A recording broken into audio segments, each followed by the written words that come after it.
الحمد لله، والصلاة والسلام على رسول الله وعلى آله وصحبه ومن والاه.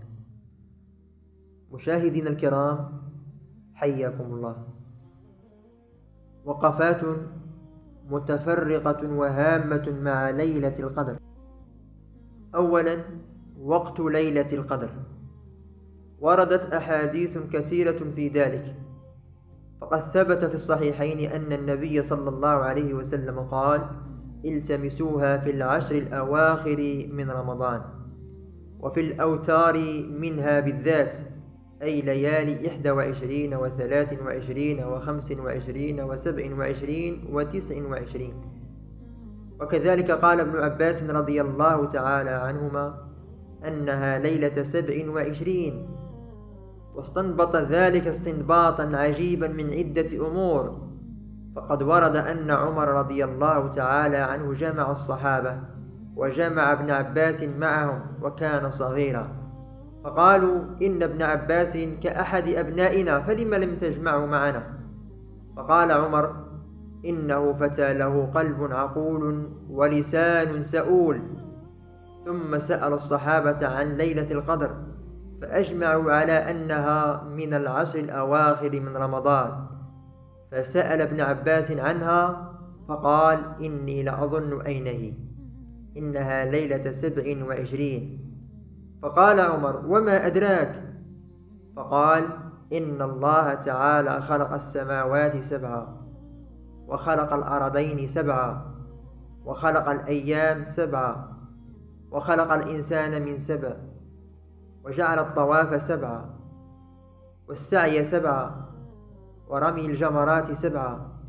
فيرى ابن عباس أنها ليلة 27 من خلال هذه الاستنباطات، وكأن هذا ثابت عن ابن عباس رضي الله تعالى عنه.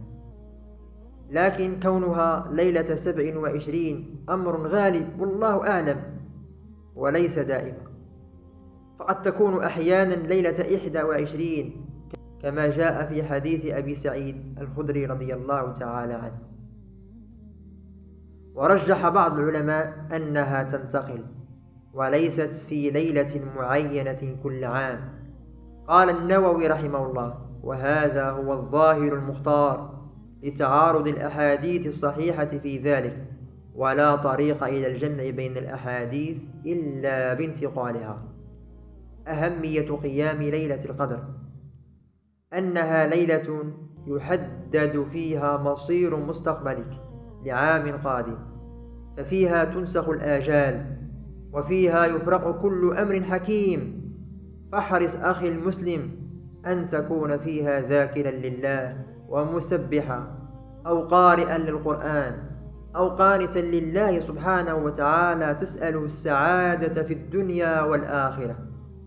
وإياك أن تكون فيها في مواطن الغفلة كالأسواق ومدن الملاهي ومجالس اللغو، فيفوتك خير كثير. قال تعالى: إنا أنزلناه في ليلة القدر، وما أدراك ما ليلة القدر، ليلة القدر خير من 1000 شهر، تنزل الملائكة والروح فيها بإذن ربهم من كل أمر، سلام هي حتى مطلع الفجر. صدق الله العظيم.